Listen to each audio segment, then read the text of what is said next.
Selamat pagi.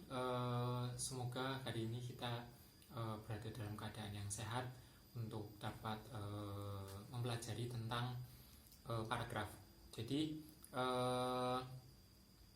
ini materi adalah tentang paragraf. Jadi, ada nanti tentang definisi paragraf dan juga ada jenis-jenis paragraf. Nah, yang pertama kali dulu. Kali ini kita akan membahas tentang definisi paragraf. Jadi, paragraf itu adalah bagian karangan yang terdiri atas kalimat-kalimat yang berhubungan satu dengan yang lainnya. Nah, pada saat kita berbicara tentang satu paragraf, maka pasti terdiri dari kalimat-kalimat, lebih dari satu kalimat. Dan kalimat tersebut itu mendukung satu pokok pikiran yang sama. Nah, dari pokok pikiran tersebut, maka satu atau beberapa kumpulan kalimat itu bisa disebut sebagai satu paragraf. Itu ya. Nah, kemudian kalau kita lihat bahwa ada beberapa penulis atau beberapa ahli yang mengatakan bahwa karangan ya itu adalah satu bisa terdiri dari beberapa paragraf. Tapi kalau kita fokus pada satu paragraf, maka itu adalah terdiri atas kalimat-kalimat yang membentuk satu kesatuan yang padu dan semua kalimatnya itu berhubungan satu dengan yang lainnya. Nah, ini yang dipaparkan oleh Wagiran tahun 2005. Nah, kemudian apa sih syarat paragraf yang baik itu? Yang pertama jelas adanya kesatuan. Kesatuan itu adalah adanya kalimat-kalimat tersebut mendukung satu pokok pikiran yang sama. Nah, kalau sudah mendukung satu pokok pikiran yang sama, itu bisa disebut sebagai satu paragraf. Berarti kalau misalkan kita punya dua paragraf, maka paragraf pertama itu harus punya satu kesatuan pikiran yang sama. Nanti paragraf kedua punya satu pikiran yang berbeda lagi. Itu ya. Jadi kalau masih satu paragraf berarti membahas hal yang sama, kalau sudah berbeda paragraf berarti bisa membahas hal yang lainnya. Itu ya. Meskipun dua paragraf itu saling berhubungan. Ya. Yang kedua disebut sebagai kepaduan. Jadi yang pertama itu tadi ada kesatuan, yang kedua adalah kepaduan. Kepaduan itu dari segi apa? Kepaduan itu dari segi hubungan antar unsurnya. Jadi misalkan dalam sebuah paragraf itu biasanya kalimat-kalimatnya itu merujuk ke satu pikiran pokok yang sama. Jadi misalkan pikiran pokoknya berada di kalimat pertama, maka kalimat keduanya itu padu atau mendukung pada kalimat yang pertama. Bisa dengan beberapa kata. Misalkan di paragraf keduanya nanti ada definisi tersebut. Nah, tersebutnya itu berarti untuk merujuk pada paragraf yang pertama. Itu berarti mendukung satu pokok pikiran yang sama. Itu disebut sebagai kepaduan. Yang ketiga disebut sebagai kecukupan isi. Jadi kecukupan isi itu adalah satu paragraf bisa menjadi paragraf yang panjang, bisa menjadi paragraf yang pendek. Jadi itu bergantung kecukupannya. Kalau misalkan cukup 3 kalimat dalam satu paragraf, cukup 5 kalimat dalam satu paragraf, itu juga termasuk menjadi satu paragraf yang baik. Itu ya. Nah, itu yang disebut sebagai kecukupan isi. Nanti bergantung pada kontennya. Jadi ada 3, tadi ada kesatuan, yang kedua ada kepaduan, yang ketiga itu ada kecukupan. Kepaduan tadi juga baik secara semantik maupun secara struktur. Ya, struktur kalimatnya. Oke. Kemudian ini kita berbicara tentang apa perbedaan antara paragraf dengan kumpulan kalimat.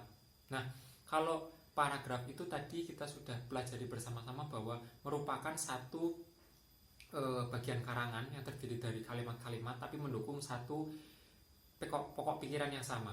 Itu ya. Tapi kalau kumpulan kalimat itu adalah hanya gabungan dari kalimat-kalimat. Belum tentu gabungan kalimat-kalimat tersebut itu mendukung satu pokok pikiran yang sama. Jadi paragraf dengan kumpulan kalimat itu nanti akan berbeda. Disebut sebagai paragraf kalau apa? Mendukung satu pokok pikiran yang sama. Kalau tidak berarti hanya disebut sebagai kumpulan kalimat itu ya. Nah, ini ada contoh yang mungkin sudah kalian pernah baca bahwa ada tentang Akademi Kepolisian ya. Akademi Kepolisian mendidik dan melatih perwira polisi. Perwira polisi tersebut akan dicintai dan dipercaya masyarakat bila dapat melayani, melindungi dan mengayomi masyarakat. Ya, tadi ada kata tersebut di sana untuk mendukung di pokok pikiran di kalimat yang pertama. Selain itu, mereka juga harus menegakkan hukum dengan adil dan tidak tebang pilih. Banyak kasus terjadi di mana polisi yang harusnya melindungi rakyat malah menunjukkan sikap arogan. Tugas berat bagi akademi kepolisian untuk menghasilkan perwira yang lebih baik dari tahun-tahun sebelumnya. Jadi aslinya dalam paragraf tersebut itu masih mendukung satu pokok pikiran yang sama, yaitu akademi kepolisian, tempat para calon polisi itu untuk menimba ilmu itu ya, atau memperoleh pendidikan. Dan kata lain masih berkutat tentang akademi kepolisian, itu menjadi satu paragraf yang baik itu ya, atau menjadi satu paragraf yang padu gitu ya. Nah itu yang definisi paragraf. Nah kemudian kita berlanjut ke jenis paragraf. Ini ada beberapa macam paragraf ya, jenis dengan macam ya sama. Ada beberapa berdasarkan fungsinya masing-masing. Itu ya, ada yang berdasarkan fungsi, ada yang berdasarkan sifat, ada yang berdasarkan letak kalimat utamanya atau kalimat topik, kemudian ada berdasarkan teknik pengembangannya. Yang pertama, yang berdasarkan fungsi, ada yang disebut sebagai paragraf pembuka, ya, paragraf pengembang atau paragraf isi, dan juga ada paragraf penutup. Ini biasanya kalau satu karangan lengkap itu ya, terdiri dari beberapa paragraf, misalkan 3 paragraf, maka ada sebagai paragraf pembuka, pengembang, dan penutup. Kemudian yang kedua berdasarkan sifatnya.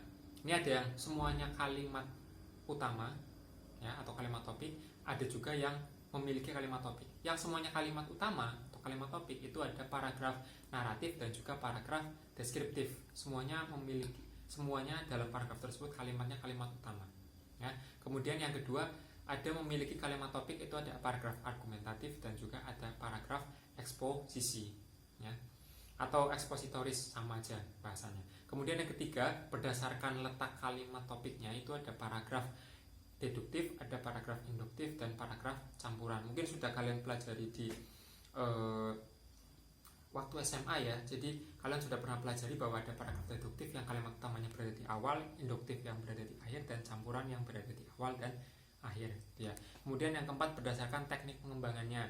Ada teknik pengembangan yang dari umum ke khusus. Jadi hal yang umum dulu baru yang ke khusus. Ada yang kebalikannya, yaitu dari yang khusus kemudian ke yang umum.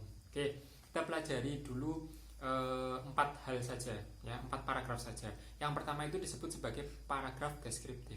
Deskriptif itu atau deskripsi itu sama paragraf yang bisa untuk melukiskan atau bisa untuk menggambarkan apa yang ditangkap oleh indera ya, indera kita ya, itu bisa untuk menangkap hal-hal yang terjadi. Biasanya paragraf deskriptif itu untuk dapat mendeskripsikan atau untuk menggambarkan sesuatu hal atau suatu barang atau bahkan makhluk hidup atau alam itu dengan berdasarkan panca indera, biasanya mata ya, atau mungkin dengan yang lainnya, bisa indera perasa, bisa indera penciuman ya, dan lain sebagainya. Jadi untuk yang dari ditangkap oleh indera kemudian bisa dilukiskan.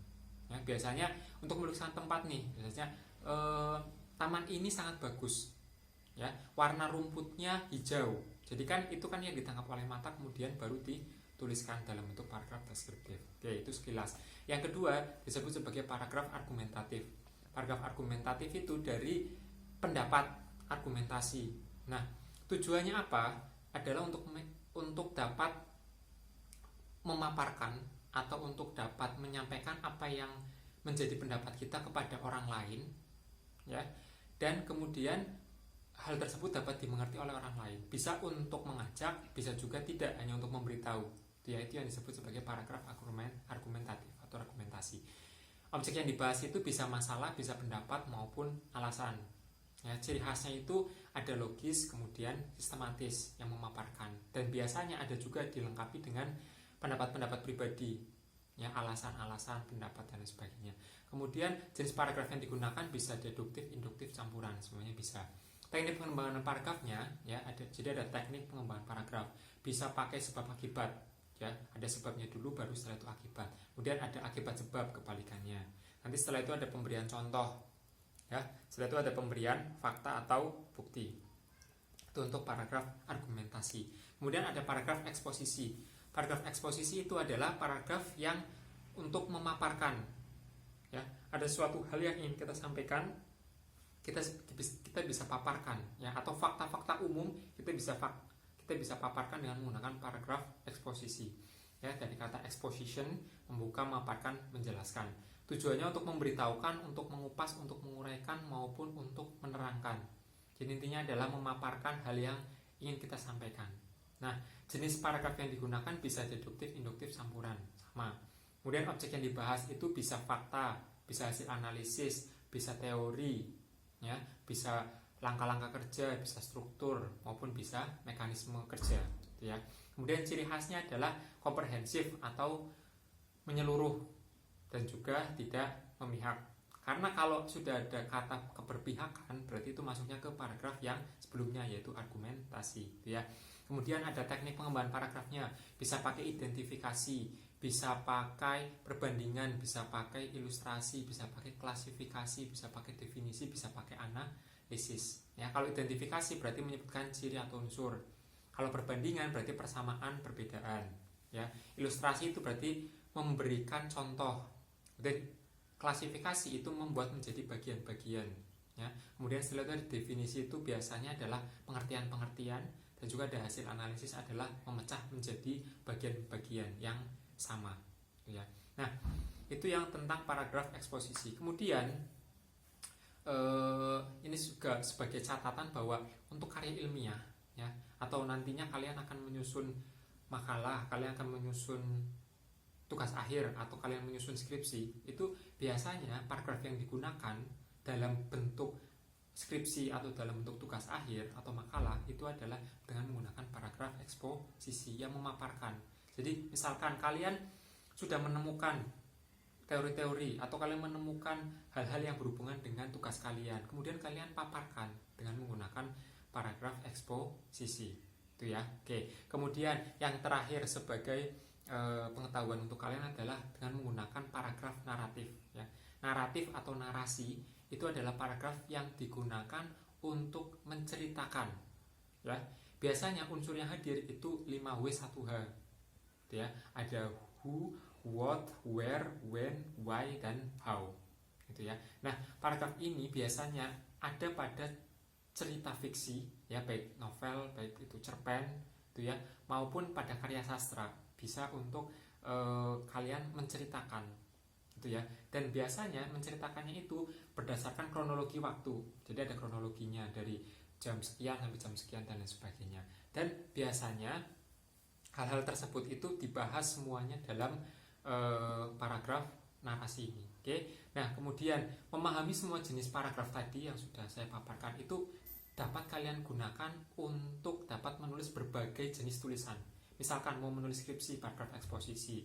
Mau menulis misalkan cerita, berarti bisa menggunakan paragraf narasi. Jadi bermacam-macam, ya. Saya harap kalian bisa menggunakan jenis paragraf sesuai dengan peruntukannya, ya. Dan itu juga nanti dapat kalian gunakan nanti untuk tugas akhir, itu ya, di akhir semester, ya, dari pendidikan kalian, mungkin di semester 7, semester 8, ya. Atau bahkan untuk saat-saat ini kalian dapat menggunakan paragraf eksposisi sebagai langkah untuk menulis makalah, itu ya. Oke, saya harap itu dapat memperjelas materi yang sudah kemarin saya berikan dalam bentuk PDF kemarin, ya. Kemudian jangan lupa pelajari semua materinya, dan harus kalian juga pelajari lagi tentang contoh-contoh yang sudah saya berikan. Seperti itu. Oke, terima kasih atas perhatiannya. Saya tutup dulu semuanya. Selamat pagi.